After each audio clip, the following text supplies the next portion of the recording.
Bonjour à tous les amis, Isaac Moïkassa, fondateur de la Moïkassa Race. Je suis de très bonne humeur aujourd'hui, je m'apprêtais à sortir, mais juste avant ma sortie, je me souviens de vous avoir fait la promesse de vous faire une vidéo. Alors comment allez-vous? Vous connaissez un peu, Jérôme connaît un peu, il faut mélanger. C'est la seule façon de survivre. La réalité de la vie, ce n'est pas ce que nous voyons. La réalité, c'est la survie. Certaines personnes veulent survivre aux dépens des autres. C'est comme ça. Que vous le vouliez ou pas, ça c'est votre problème. Que vous le croyez ou pas, ça c'est votre problème. Que vous pensiez que ça soit probable ou pas, ça c'est votre problème. La triste réalité de l'être humain, parce que l'humain est animal, c'est la survie. Un lion ne peut jamais permettre à ce qu'un autre lion vienne dans son territoire et le laisser. Vous savez ce qui se passe quand un lion va dans le territoire étranger? Il combat le lion de l'autre côté. Après avoir combattu le lion, qu'est-ce qu'il fait? Il tue les enfants. Pourquoi il tue les enfants? Pour que ces enfants ne deviennent pas une compétition. Et à partir du moment où il tue les enfants, toutes les femelles deviennent prêtes à l'accouplement pour faire d'autres enfants. L'être humain, à la base, est animal. Son instinct est resté animal. Voilà pourquoi il y a la compétition qui essaie de tuer la compétition. Parce qu'on n'aime pas la compétition. Sinon, les humains vivraient en communion et en collaboration avec tout le monde. Pourquoi vous pensez que certaines personnes n'aiment pas voir d'autres personnes faire des entreprises comme eux? C'est l'instinct animal. Donnez plus de caresses à un chien, si vous en avez deux. Vous verrez comment l'autre réagira. C'est l'instinct animal. Mais il faut comprendre le système pour battre le système. Et c'est ça la connaissance que nous gagnons tous à travers cette course vers le plein accomplissement. On va rapidement répondre à ces questions et gagner le temps. Que feriez-vous avec 110 000 $? Il y a une jeune sœur qui dit « Je m'assois, je prie, demandant la sagesse à Dieu d'investir dans un bon truc. Et je me laisse conseiller. » Ma jeune sœur, pourquoi n'as-tu pas déjà prié depuis tout ce temps pour que Dieu te donne la sagesse, pour que tu saches en quoi tu veux investir? Pourquoi tu attends à avoir l'argent pour commencer à prier? Tu penses vraiment que quand tu auras l'argent en main, tu vas prier avant de commencer à l'utiliser? C'est très dangereux. Est-ce que vous attendez à avoir une voiture pour aller chercher un permis de conduire? Ce serait très imprudent. D'ailleurs, en parlant de ça, il m'est déjà arrivé une fois, j'ai déjà vu une personne rater une voiture dans une compétition parce qu'il fallait présenter un permis de conduire. Et comme il n'avait pas, la personne plus proche, on a demandé qui a un permis de conduire, la personne plus proche d'elle a eu la voiture. Donc on n'attend pas que les choses se matérialisent avant de se préparer. Il faut toujours être prêt. Si vous avez une vision, vous voulez devenir quelqu'un, je ne sais pas, même un cadre dans une entreprise informatique, il faut avoir les qualifications, les certificats, les certifications, les diplômes. Il faut avoir d'abord. On n'attend pas qu'on ait l'offre pour commencer à se préparer. Donc je ne pense pas que ce soit une très bonne idée. C'est bien de vouloir la sagesse venant de Dieu, mais on n'attend pas les opportunités pour chercher la sagesse. La sagesse, on la cherche régulièrement. Il faut s'ajuster. La vie en soi est un entraînement continuel. On s'entraîne chaque jour en préparation pour l'avenir. Voilà pourquoi vous êtes allé à l'école. On vous a envoyé à l'école très petite pour vous préparer à l'avenir. Vous avez fait combien d'années à l'école? Maternelle, primaire, secondaire, université. Si vous l'avez fait, croyez-moi, si vous avez de l'argent aujourd'hui et que vous ne savez pas votre direction, vous allez certainement acheter des Louboutin, des mèches, pourquoi pas? Vous faire plaisir, enfin. Des sacs Vuitton, Gucci, pourquoi pas?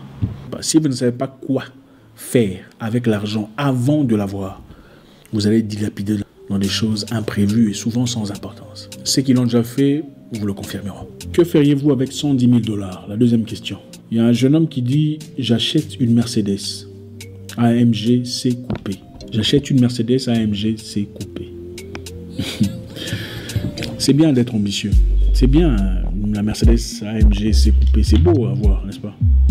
Mais si on te donne 100 000 $ ou 110 000 $, tu achètes une Mercedes. Comment feras-tu pour entretenir la Mercedes quand elle tombe en panne? Comment feras-tu pour assurer la Mercedes? C'est compliqué, tu vois. Mais tu as pensé à l'assurance? J'en doute très fort. Pourquoi ne pas commencer doucement? Pourquoi ne pas commencer très peu? Tu vois, c'est ça le problème chez nous. Et il faut le dire. Beaucoup de gens veulent paraître riches. Mais en réalité, c'est tout le contraire. Qu'est-ce qui est bien pour toi? Paraître riche ou même pas être riche, avoir de l'argent? Ne parlons même pas d'être riche, avoir de l'argent. Qu'est-ce qui est bien? Paraître riche ou avoir de l'argent? Paraître riche en mensonges, riche en manipulation, riche en photos sur Instagram, pendant qu'il n'y a même pas de l'argent, même pas 1000 $ en banque, ou avoir un peu d'argent, suffisamment d'argent, même un petit 20 000 $ en banque. Qu'est-ce qui est mieux? C'est comme ça qu'il faut réfléchir. C'est un problème général. En Afrique du Sud, vous verrez très souvent, dans les quartiers des Noirs, il faut le dire, une grosse Mercedes GLE qui coûte presque 110 000 $. Mais regardez la maison dans laquelle le monsieur vit. Bouleversant. On appelle ça chac.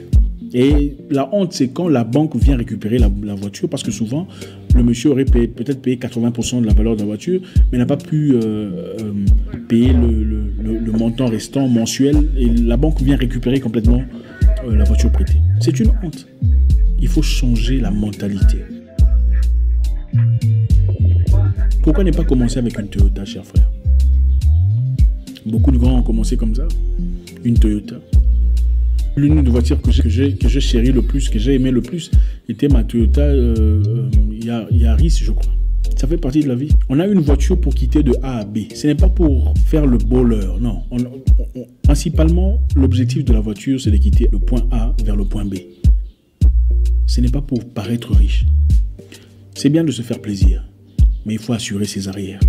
Ça ne sert à rien d'avoir une belle voiture. Si on n'a pas d'argent en banque, on n'a pas d'argent pour changer le moteur en cas de problème. Ça ne sert à rien d'avoir une belle voiture si on ne peut pas subvenir à ce besoin sérieux immédiatement. Si tu es incapable d'acheter quelque chose 2 fois à la fois, tu n'as peut-être pas assez d'argent pour l'acheter. Si tu es incapable d'acheter quelque chose 2 fois à la fois, tu n'as peut-être pas assez d'argent pour l'acheter. Pas encore. Patience. Alors, que faites-vous avec 110 000 $? Voilà une sœur qui me dit, j'offre l'argent, j'offre mon aide aux chégués. Les chégués sont les enfants de la rue. C'est très bien, c'est bien de voir ça. Tu as certainement du bon cœur. C'est rare de nos jours. Seulement, c'est bien d'apporter un plus à la communauté. Mais qu'est-ce que vous faites après quand l'argent est épuisé? Parce que ne vous en faites pas. 110 000 $, c'est 110 000 $. Mais même $1 million, s'il n'y a pas d'entrée, vous allez finir l'argent. Comment vous ferez? Vous ne penserez pas que ce serait un peu détrimental aux émotions des enfants, puisque si vous venez aider, ils auront certainement l'impression d'avoir trouvé le Messie, le salut, et puis après vous dites, ok, désolé les enfants, l'argent est fini. Que faites-vous avec 110 000 $? Je mets l'argent en banque et je continue de travailler comme d'habitude. Mon frère, qu'est-ce que vous pensez que la banque fait avec votre argent? Vous placez votre argent en banque. La banque fait quoi avec? La banque va prendre votre argent, prêter votre argent à quelqu'un, probablement à un businessman, qui finalement remboursera l'argent à la banque avec des intérêts. Et la banque ne vous donnera pas plus de 3% d'intérêt à la fin de l'année. C'est ça la réalité. Vous pensez que la banque fait quoi avec l'argent? Garde de l'argent pour vous au froid? Non! La banque prend votre argent et prête à quelqu'un d'autre. Donc moi, je ne comprends pas trop le concept. Je ne veux pas trop dire des choses, mais on n'a plus de liberté, hein, vous savez. Mais vous donnez l'argent à la banque, c'est pour que la banque prête votre argent à quelqu'un à qui elle a confiance. Et à vous, on donne un petit intérêt après qu'ils aient évidemment soustrait leur gros morceau. Pourquoi ne pas devenir le businessman vous-même? Si la banque va prêter votre argent à un businessman, pourquoi ne pas essayer vous-même avec votre argent? Est-ce que vous savez que si tout le monde allait à la banque retirer son argent, la banque tomberait en faillite? Si moi, toi, lui, nous tous on partait à la banque pour retirer l'argent à la banque, la banque tombe en faillite. La banque en réalité n'a pas tout l'argent de tout le monde. Non.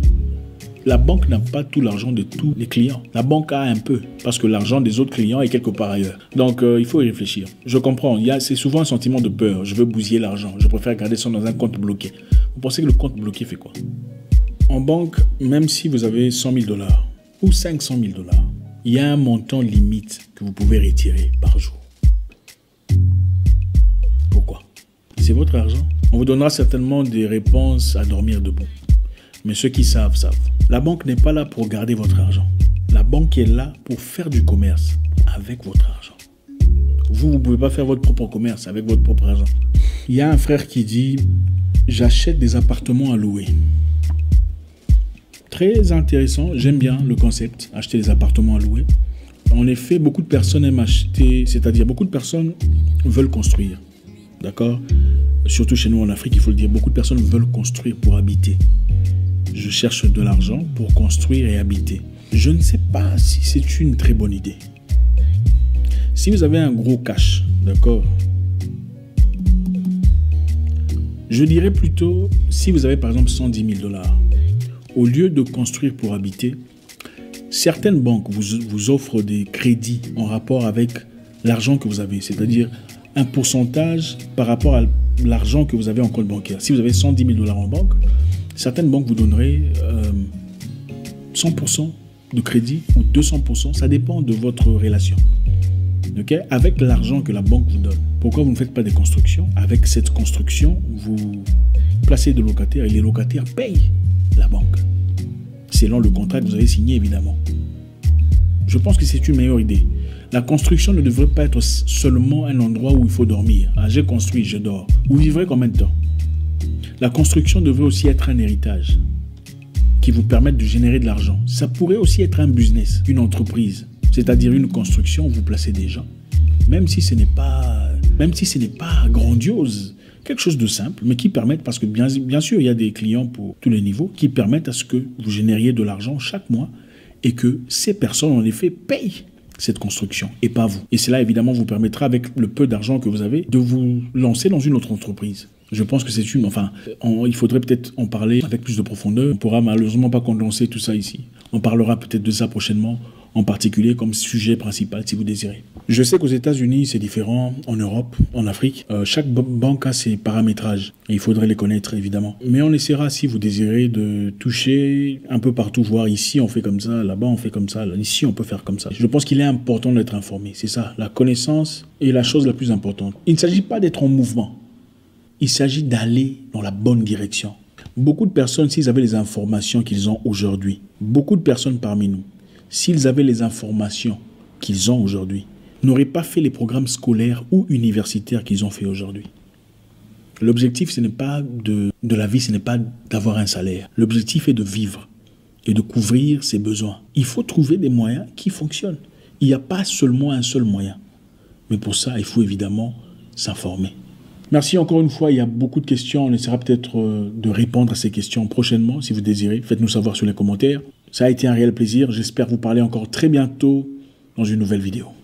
Mon nom est Isaac Mwikassa, le guerrier noir. Votre frère.